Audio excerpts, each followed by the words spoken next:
el enorme privilegio de poder estar delante de la presencia de nuestro Dios. Sobre todo porque es su palabra, ¿no? La que venimos a escuchar el día de hoy. Y me gustaría, hermanos, que fuéramos al libro de Amós. Vamos al capítulo 8.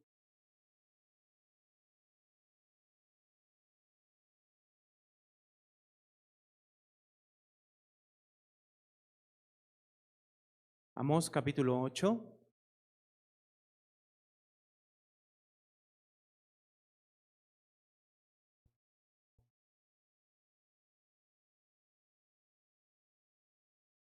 Vamos a leer del verso 1, voy a leer del verso 1 al verso 3.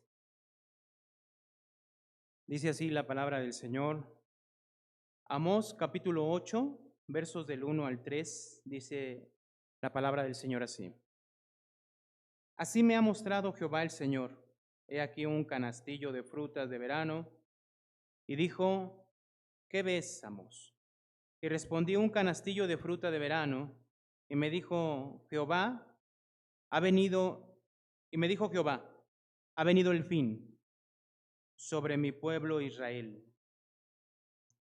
No lo toleraré más. Y los cantores del templo gemirán en aquel día, dice Jehová el Señor.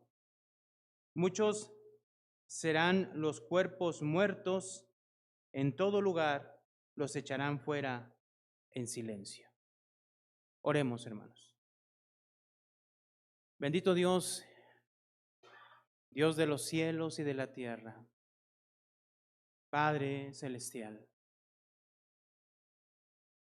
Delante de tu presencia estamos, Señor, pidiéndote, Padre, que hables a nuestras vidas, a nuestros corazones. Sé tú, Señor, en nosotros, quien hable a nuestras vidas el día de hoy, Señor. Te lo pedimos, Padre. Alumbra los ojos de nuestro entendimiento por la obra de tu Espíritu Santo. En el nombre de Cristo Jesús. Amén y amén. Muy bien. Este capítulo 7, el capítulo 7 y el capítulo 8 tienen las últimas ya visiones de Amós. Dios le está mostrando unas visiones a Amós.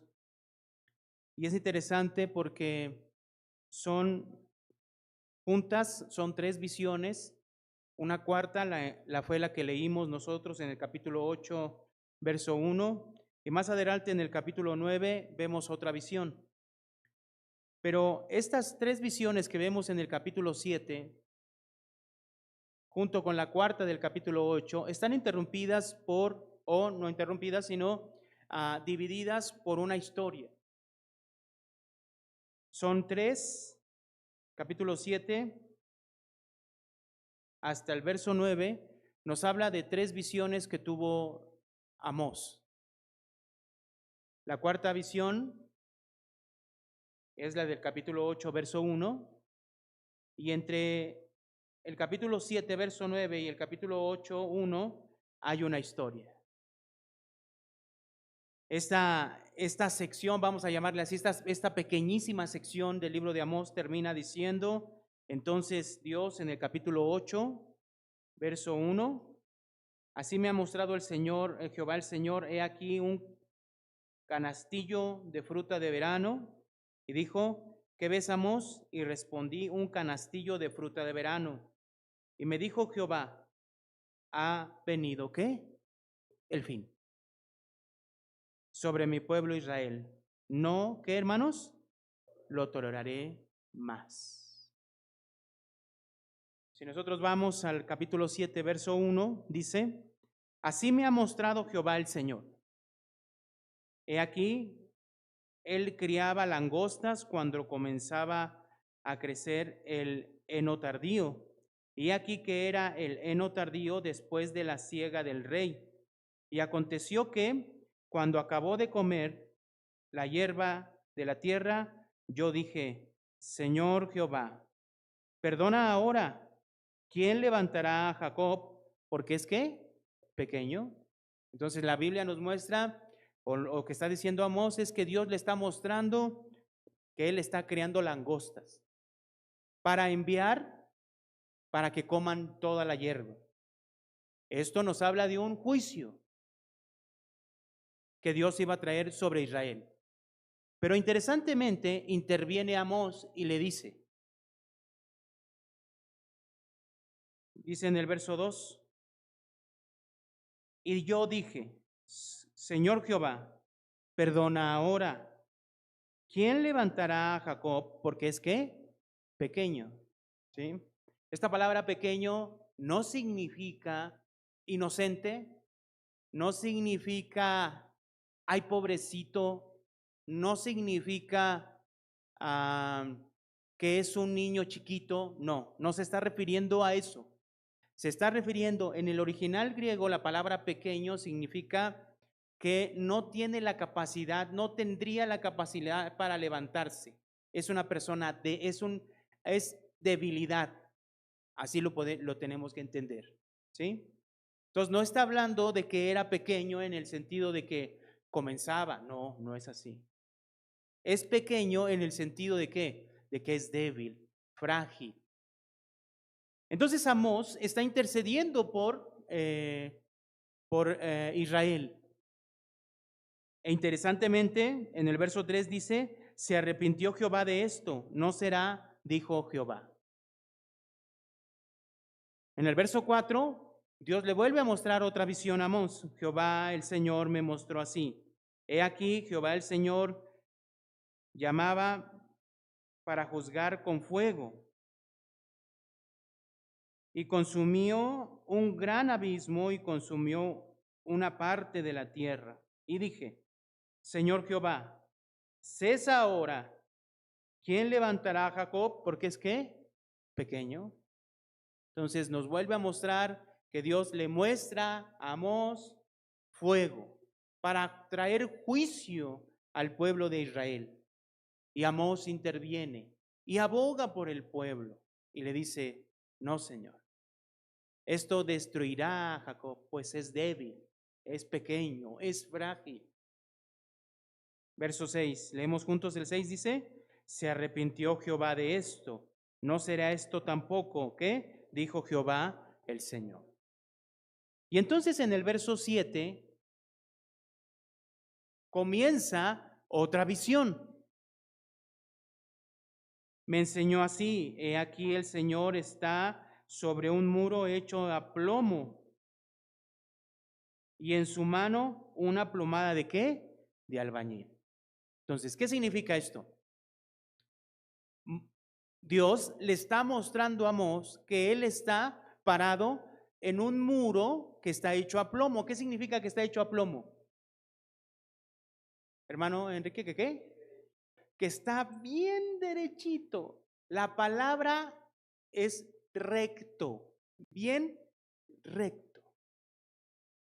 Y esa palabra nos va a servir para darnos cuenta a qué se refiere. ¿Sí? O sea, recto es bien derechito, derecho, pero al mismo tiempo podemos entender, ¿sí? Que ese muro hecho recto es porque Dios lo ha hecho, ¿qué? En su mano una plomada ¿de qué? De albañil, un plomo, ¿no? ¿Y qué mide el plomo? A ver, hermanos, ustedes que les han construido en su casa, sí saben que es un plomo, ¿no? Sí, ¿no? ¿Para qué sirve? ¿Para qué sirve? Nos dice si está recto o no. Nos dice si está derecho. Verso 8. Jehová entonces me dijo, ¿qué ves, Amós? Y dije, una plomada de albañil. Y el Señor dijo, he aquí, yo pongo, ¿qué? Plomada de albañil en medio de mi pueblo Israel. No, ¿qué hermanos? No lo toleraré más. Entonces, mire, antes de avanzar,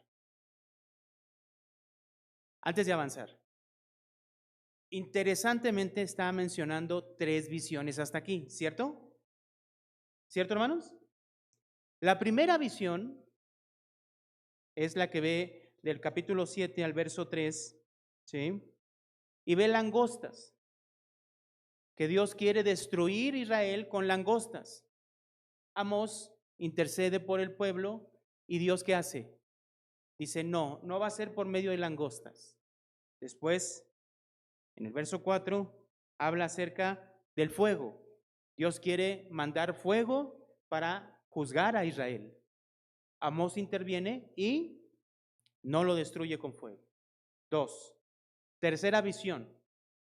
Dios ¿qué hace? Separa en un muro hecho a plomo con una plomada. ¿Y qué dice? Voy a medir con esta plomada al pueblo, a mi pueblo Israel. No lo toleraré ¿qué? Más. Y si vamos al capítulo 8, verso 1, así me ha mostrado Jehová el Señor. Esta es la cuarta visión inmediata, si vemos aquí. He aquí un castillo de fruta, perdón, un canastillo de fruta de verano, y dijo, ¿qué ves, Amós? Y respondí, un canastillo de fruta de verano, y me dijo Jehová, ¿qué, hermanos? Ha venido, ¿qué? El fin. Entonces, escuche. ¿Cuántas visiones son? 4, ¿no? ¿Sí? 4 donde Dios le muestra a Amós y le pregunta, ¿qué ves? Por eso esta sección la vemos de esta manera, ¿sí? En la tercera está interrumpida por una historia que ahorita vamos a leer entre la tercera y la cuarta. La tercera dice, voy a medir al pueblo de Israel, y dice el verso 8, del 7-8, dice, no lo toleraré, ¿qué? Más. Y en la cuarta visión, lo que dice en el capítulo 8, verso 2, dice, ha venido el fin sobre mi pueblo Israel, no lo toleraré, ¿qué? Más. Vamos a Amós capítulo 2.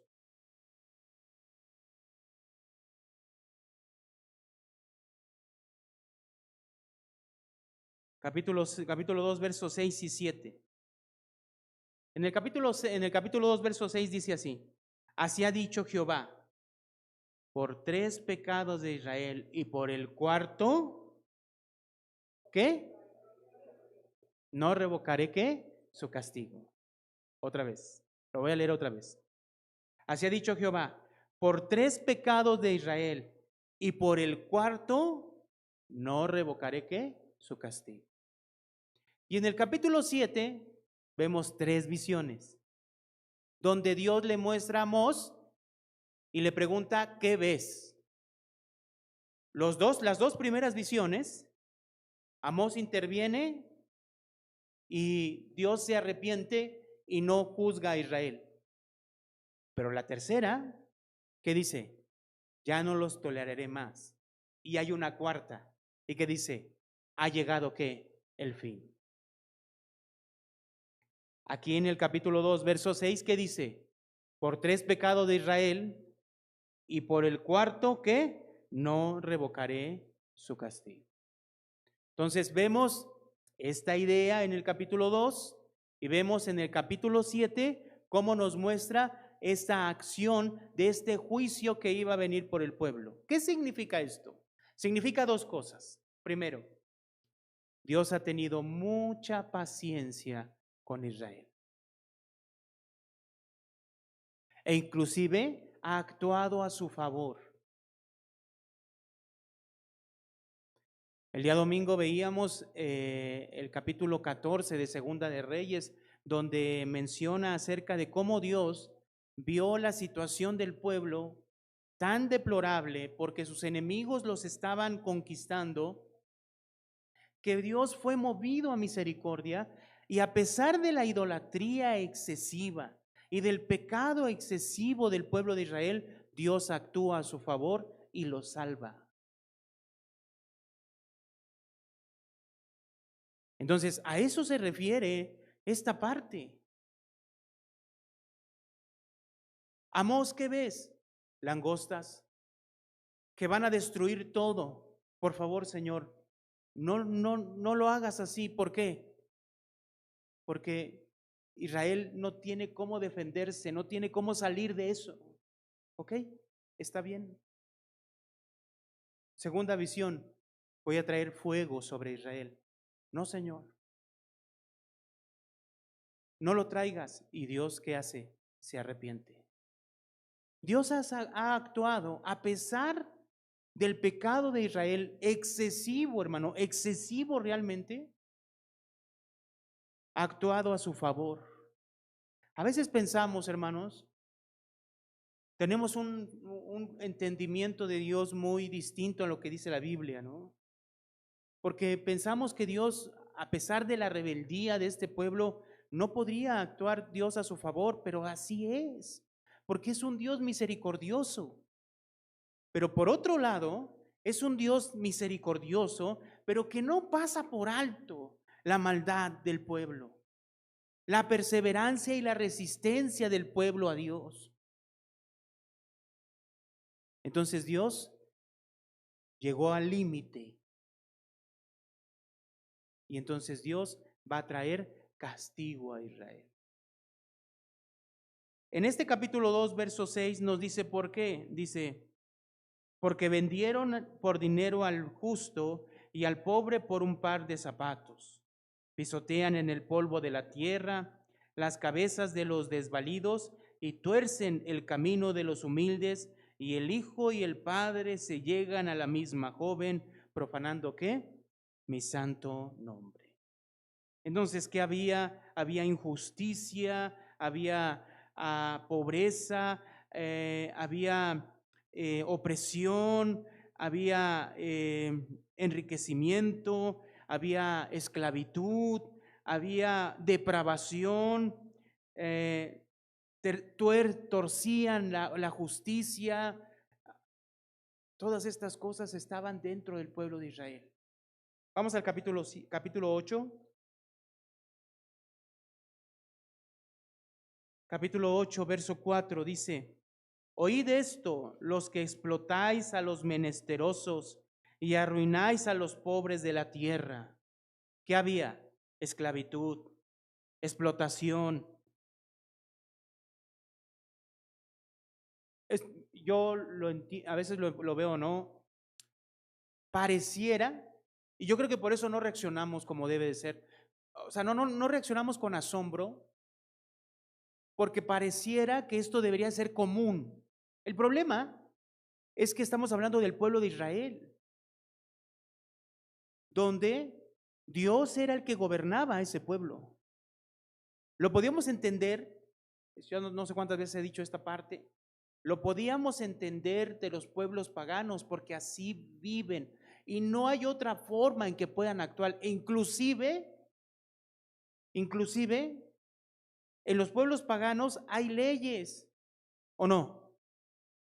Inclusive en los pueblos paganos hay leyes para proteger y protegerse de todas estas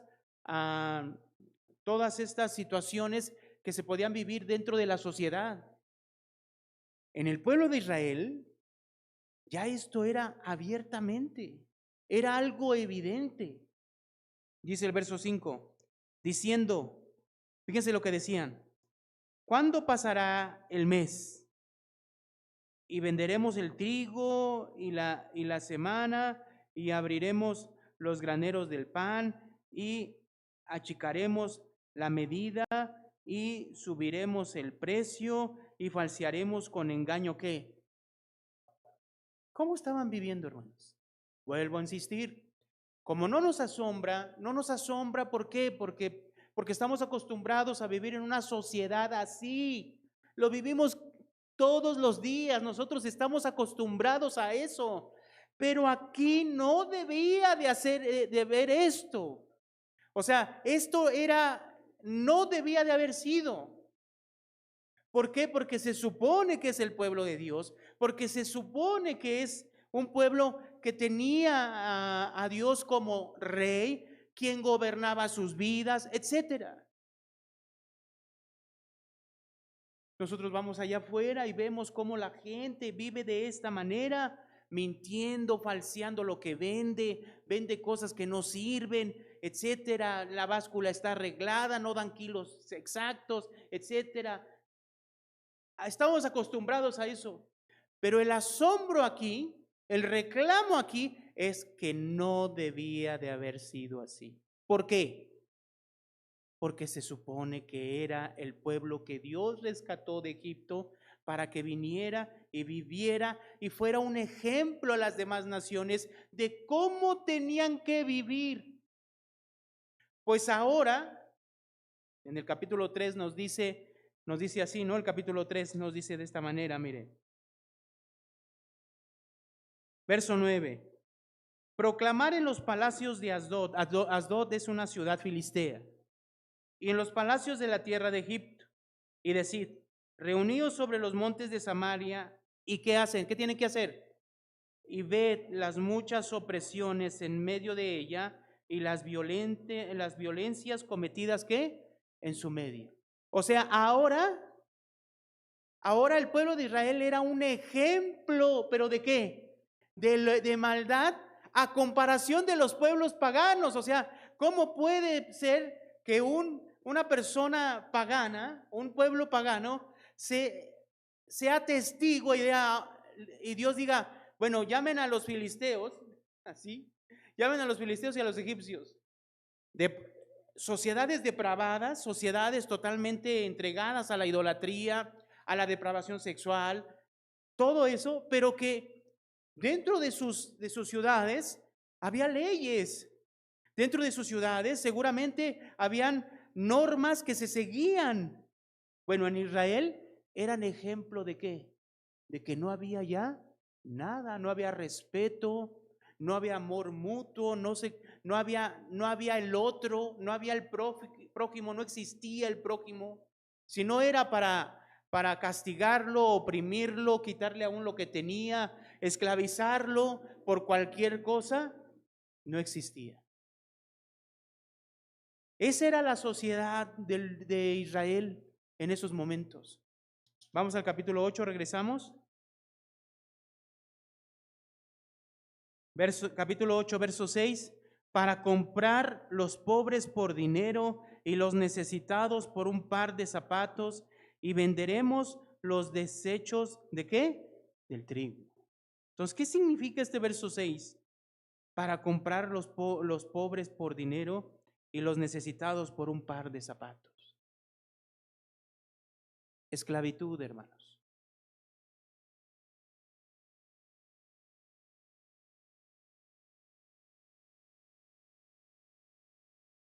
Dice el capítulo 8, verso 7. Jehová juró por la gloria de Jacob, no me olvidaré jamás. ¿De qué? De todas tus obras.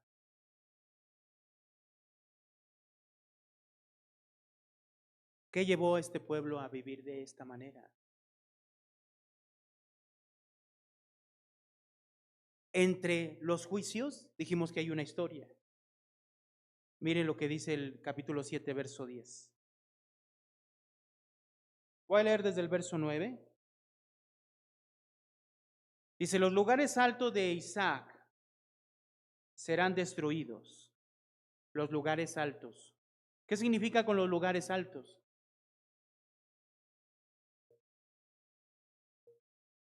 Está hablando de los dioses paganos. ¿Cómo cuál? Como Astarot, Astarte, los Baales, todos los dioses que estaban a sus alrededores, de los pueblos de alrededor. Todos esos dioses tenían la peculiaridad que se adoraban en montes, en lugares frondosos, en árboles frondosos. Y en cualquier árbol frondoso ponían una imagen y se adoraba. Y en esos lugares a veces eran lugares de culto grandes, extensos, donde se adoraba de otra manera a esos dioses, ya hablando de orgías y depravaciones sexuales. Entonces dice el verso 9, los lugares altos de Israel serán destruidos. ¿Y los santuarios de Israel qué? ¿Serán qué? Entonces aquí estos santuarios no son los mismos de los lugares altos. No. Estos santuarios que vemos aquí, que menciona el verso 9, son los santuarios que vemos nosotros que Jeroboam primero puso, uno en Dan y en otro en Betel. ¿Qué puso ahí? Becerros de oro. El problema con eso es de que él declaró, vamos hermanos a buscarlo en Primera de Reyes capítulo 12, Primera de Reyes capítulo 12.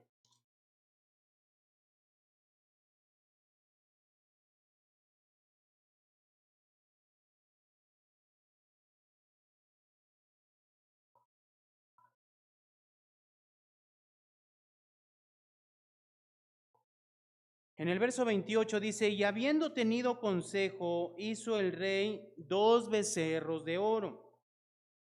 Y dijo al pueblo, bastante habéis subido a Jerusalén. He aquí tus dioses, oh Israel, los cuales te hicieron subir ¿de dónde? ¿De dónde, hermanos? De la tierra de Egipto. Y puso uno en Betel, y el otro ¿dónde? En Dan. Entonces, ¿qué significa? Jeroboam primero, que fue el rey de Israel del norte. Israel del norte era un país, ¿sí? Un país.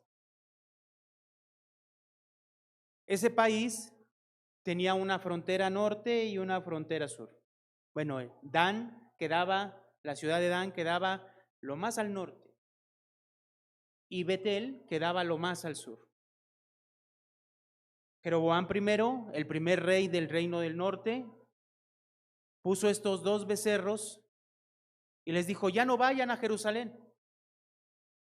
El problema con esto es de que Jerusalén era donde Dios había dicho que ahí es donde únicamente ellos iban a adorar a Jehová. Desde este momento, dice el verso 30, y esto fue causa de pecado porque el pueblo iba a adorar delante de uno hasta Dan, e hizo también casas sobre los lugares altos, e hizo sacerdotes de entre el pueblo que no eran de los hijos de ¿qué? De Leví. Y esto nos va a servir para ver ahorita lo que vamos a ver en el libro de Amós. Los santuarios a los que se refiere Amós capítulo 7, verso 9, se refiere a estos 2 santuarios donde estaban los becerros. Y él también dice el verso 31, hizo también casas sobre los lugares ¿qué? Altos. ¿Esto qué significa? ¿Por qué casas sobre los lugares altos? ¿Qué significa?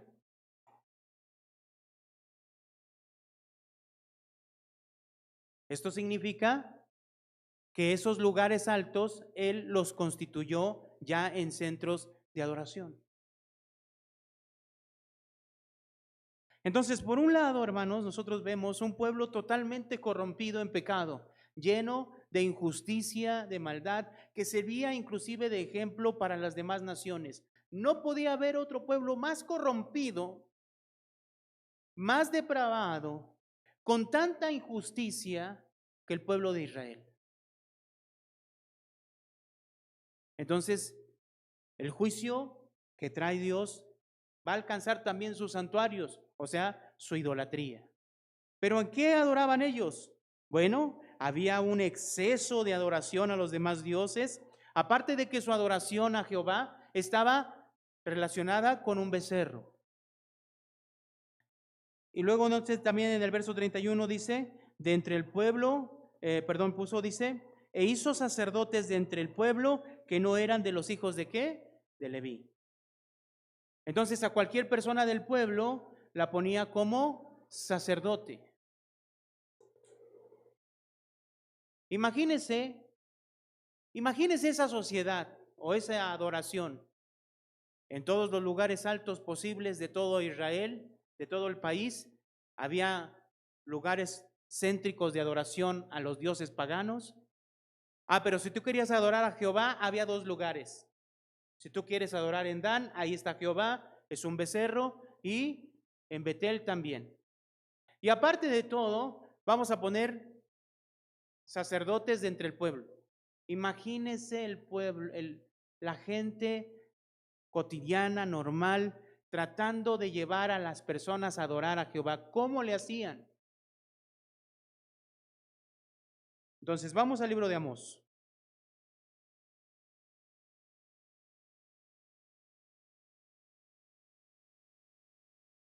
Amós,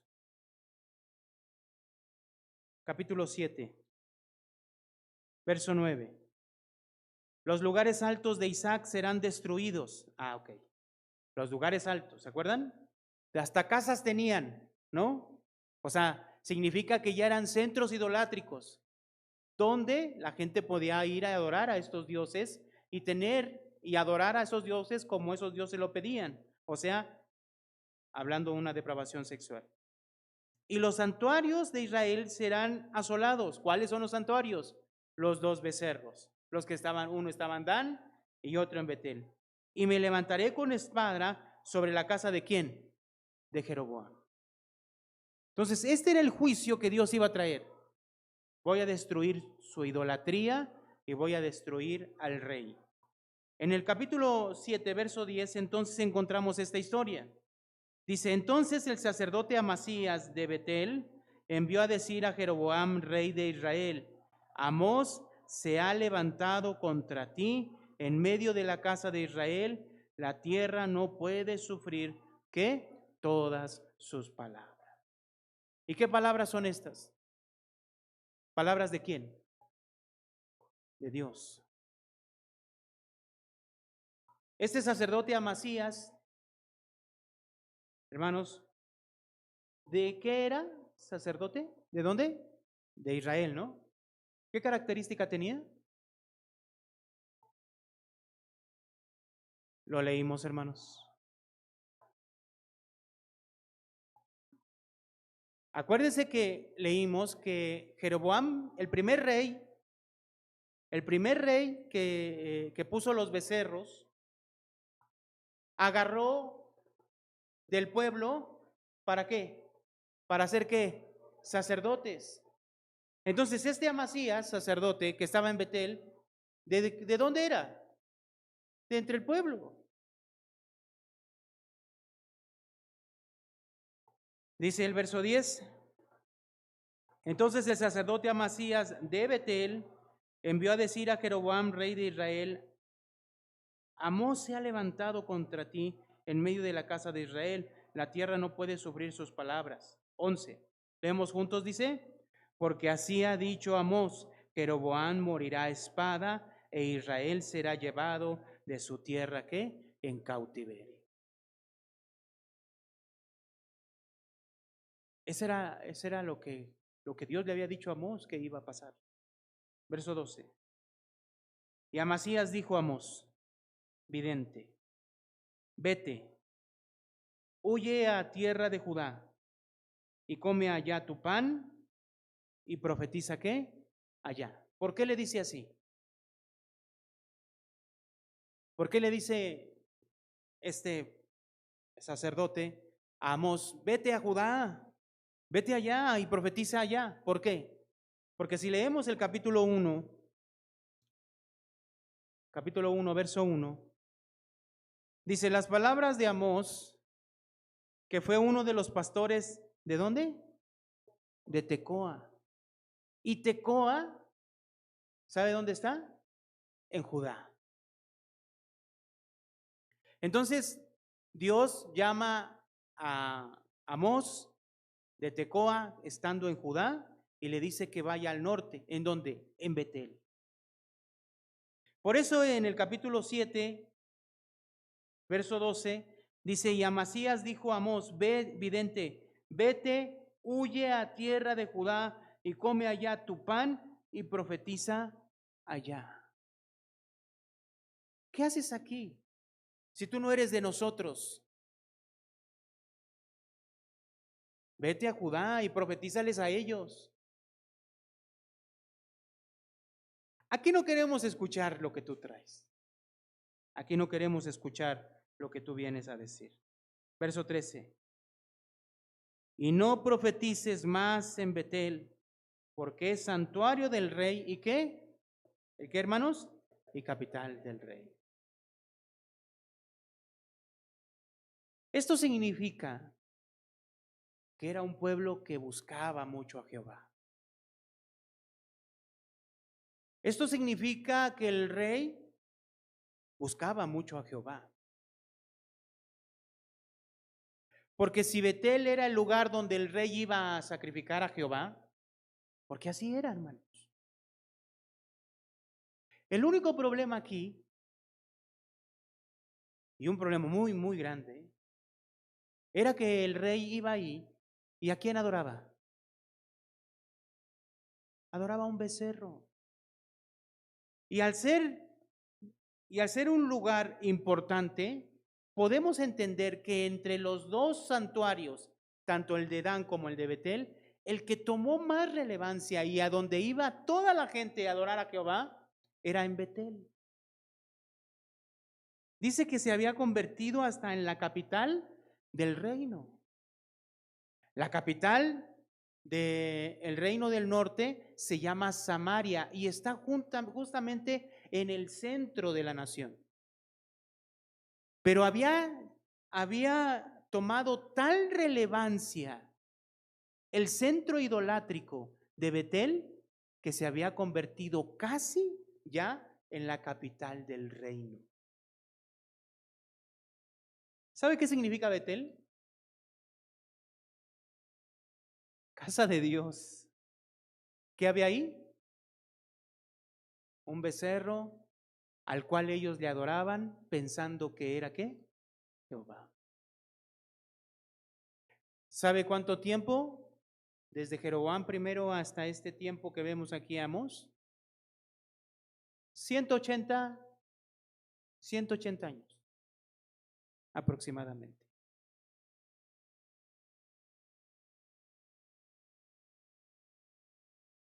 Era un pueblo muy adorador a Jehová.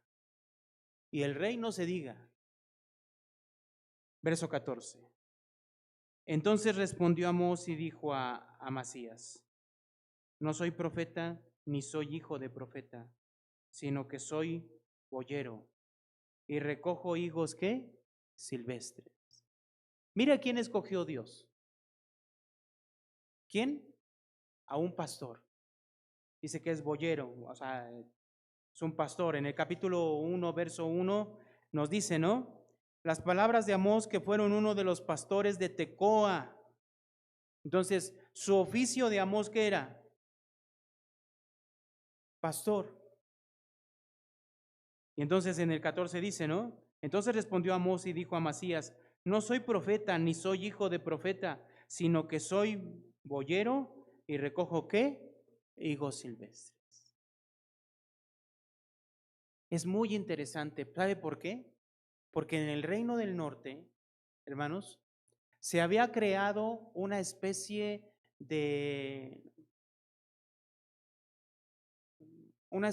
como de hermandad de profetas. Se había dado en el reino de Israel a escuelas de profecía y de profetas. Qué ironía tan más grande, porque durante 180 años adoraban a dioses, adoraban a Jehová a través de un becerro. Habían centros idolátricos por toda la nación, de todos los tipos, colores y sabores, de todos los dioses. Sus sacerdotes eran tomados de entre el pueblo y se inventó unas fiestas.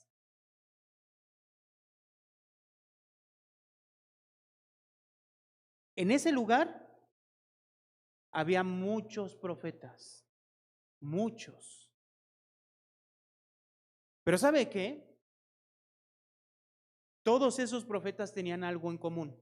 Y miren, lo voy a decir de esta manera. Vamos a Primera de Reyes.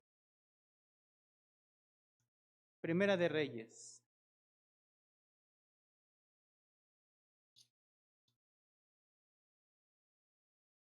En el capítulo Primera de Reyes, capítulo 21, por favor, 22.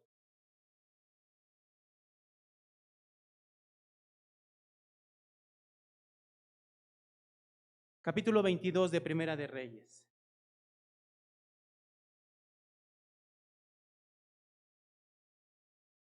Dice el verso 1, 3 años pasaron sin guerra entre los sirios e Israel.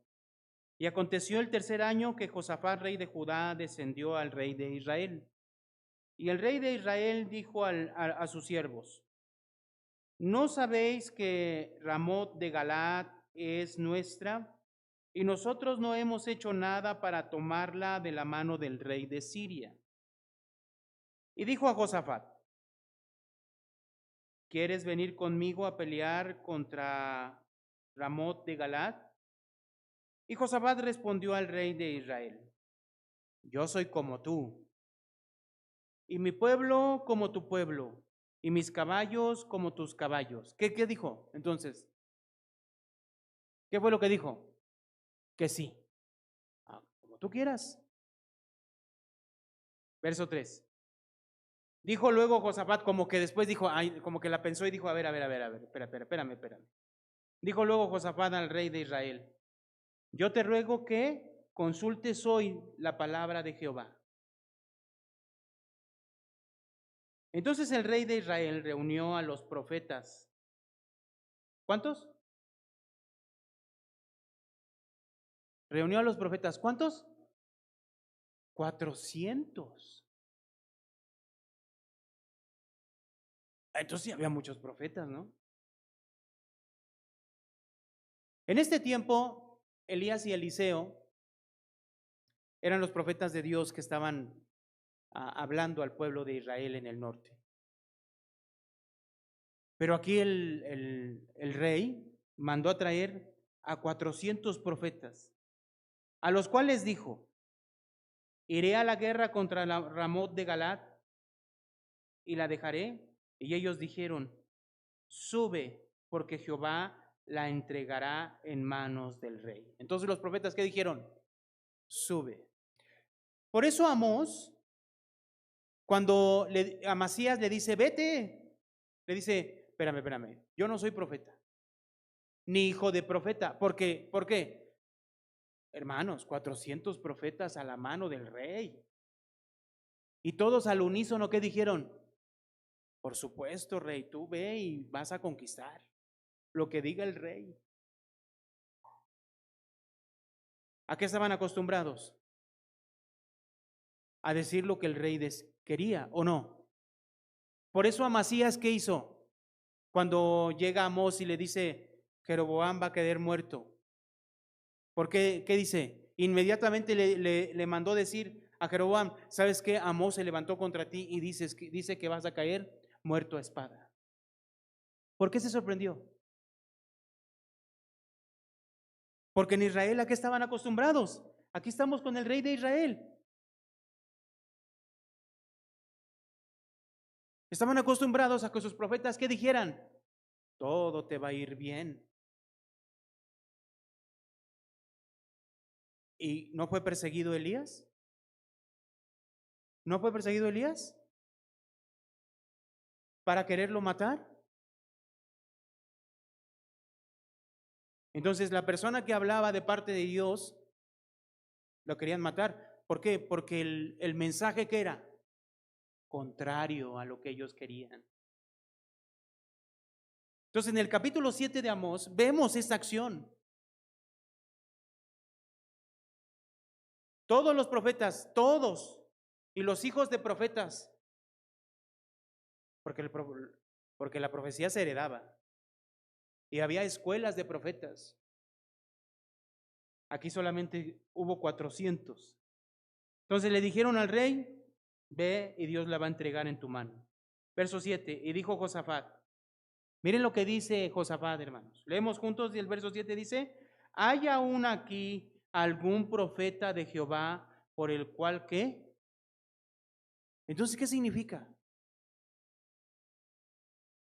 Estos profetas profetizaron en nombre de quién en el verso 6. ¿En nombre de quién profetizaron? De Jehová. Y Josafat, ¿qué dice? ¿Hay aquí algún profeta de Jehová por el cual consultemos? ¿De qué se dio cuenta Josafat? Que no eran profetas de Jehová. Verso 8. Y el rey de Israel respondió a Josafat: aún hay un varón por el cual podríamos consultar a Jehová. O sea, el mismo rey acá se dio cuenta, o sea, él entendía que todos estos profetas no eran profetas de Jehová. Entonces, ¿por qué los trajo? ¿Para qué? Para que le dijera lo que él quería que dijeran. Les dice, para que consultemos a Jehová: Micaías, hijo de Imla. Ahora leemos lo que sigue juntos, dice: mas yo le aborrezco, porque nunca me profetiza bien, sino solamente mal. Y Josafat dijo: no hable el rey así. ¿Cómo? Es que este siempre me profetiza mal. Yo lo aborrezco. Que siempre me dice cosas malas. Sí, tenía 400 que le decían lo que él quería escuchar. Esto era la realidad en el reino del norte. Cuando llegamos y les dice, van a ser llevados cautivos y el rey va a caer muerto a espada, ¿qué sucede? No, esto no nos gusta aquí. Aquí estamos acostumbrados a otra cosa. Aquí estamos acostumbrados a amor y paz, todo está bien, todo está tranquilo. Si quieres alborotar a la gente, vete a Judá porque tú eres de Judá y vete allá. Aquí nos queremos sentir bien, cómodos. Y entonces, les comentaba yo el domingo a los hermanos que nos quedamos al estudio, que un cantante muy famoso, que ya se convirtió en pastor, pero que todavía es cantante, y que inclusive cantamos hasta sus cantos nosotros, porque cuando él empezó, pues todos sus alabanzas las cantamos en todas las iglesias de Latinoamérica. De repente se empezó a desviar, empezó a decir cosas terribles, pero ahora sacó una, pero de esas grandes, enormes, donde dijo: nosotros somos buenos. Nosotros no nos debemos de creer la falacia de que somos malos. De hecho, nosotros queremos hacer el bien siempre. Y luchamos todos los días por hacer el bien, dice. En nosotros hay luz. Y en nuestro yo, y en nuestro yo, y en nuestro más profundo yo, ese yo es Dios. No sé qué quiso decir con esa expresión,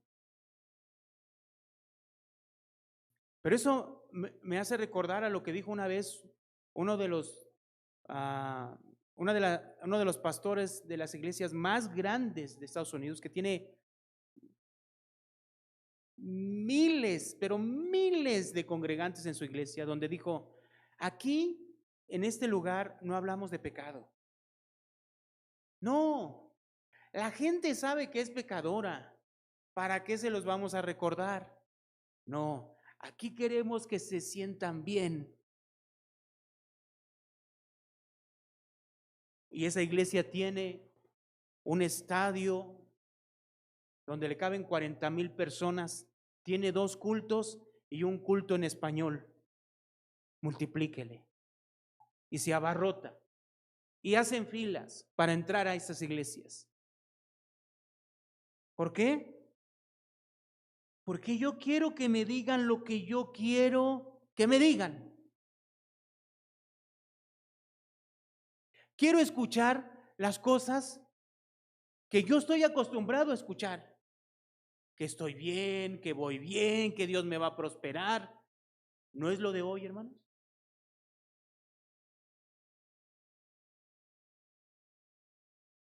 Aquí a la gente le decimos que es una campeona. El campeón está en ti. Y dice me acuerdo que veía yo a algunos pastores que decían, y vamos a hacer unas iglesias que estén súper cómodas, pero tipo así, centro comercial, para que la gente venga a las iglesias porque quiere estar aquí, no por lo que se predica, sino porque es un lujo estar aquí. Que se sienta bien. Por eso Amasías, ¿qué le dice a Amós? Vete de aquí. No sé si la palabra lárgate ocuparía esa parte. ¿Qué te traes? Lárgate de aquí. Vete a tu lugar a profetizar. Aquí no estamos acostumbrados a recibir este tipo de enseñanza de parte de Dios. ¿No ves que aquí estamos en este santuario y aquí está Jehová? Ya me lo imagino, lo digo con total ironía, porque ya me imagino esa acción. Engañados totalmente. 180 años hasta este momento, llenos de idolatría, llenos de engaño porque estaban adorando según entre comillas a Jehová en un becerro, por medio de un becerro, en la peor ignorancia de la ley de Dios, donde sus sacerdotes, imagínense cómo guiaban al pueblo para adorar a Jehová, no tenían ni la menor idea. Y todos sus profetas eran paleros del rey, que le decían lo que el rey quería escuchar. 722, 208 años de engaño, de torpeza, de ignorancia de la palabra que llevaron a este pueblo a ser el ejemplo del peor pueblo en ese momento, peor que los egipcios, peor que los filisteos, peor que todos los pueblos que estaban a sus alrededores, pero pensaban que estaban adorando a Jehová. Y el lugar de Betel se había convertido en el lugar idolátrico por excelencia para ellos, porque ahí estaba Jehová. Y aquí venimos y adoramos a Jehová. Quiero que entienda esa parte. Y entonces se cumple lo que dice el libro de Amós. Ya, para terminar, hermanos.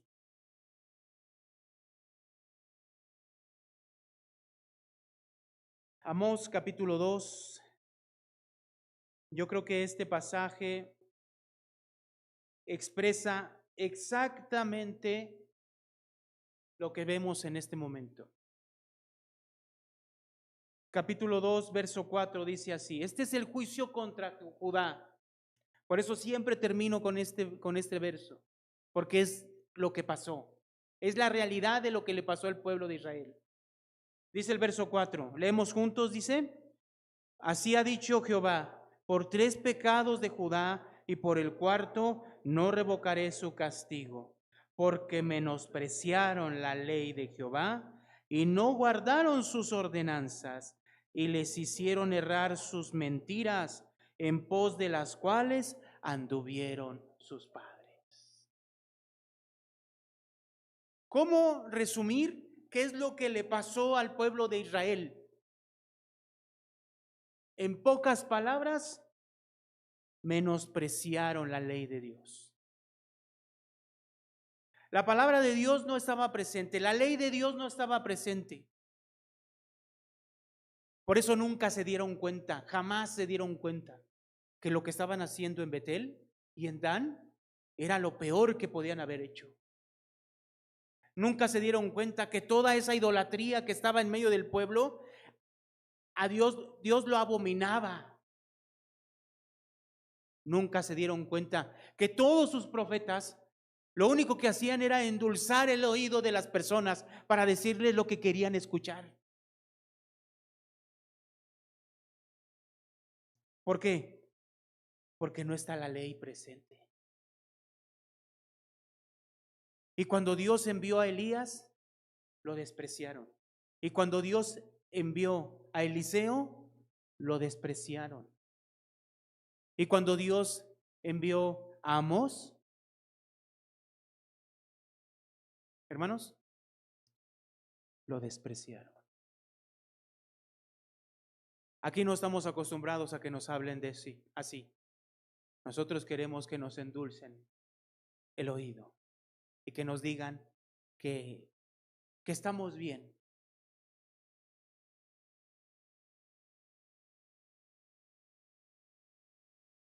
Termino con lo que dice Primera de Reyes, capítulo 17. Primera de Reyes,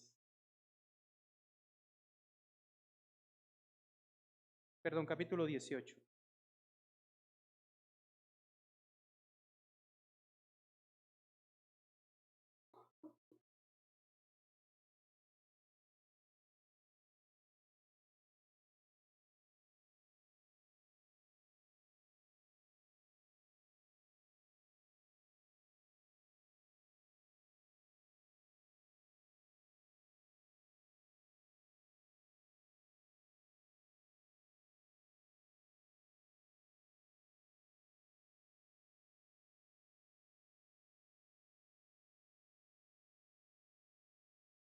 Capítulo 18, perdón.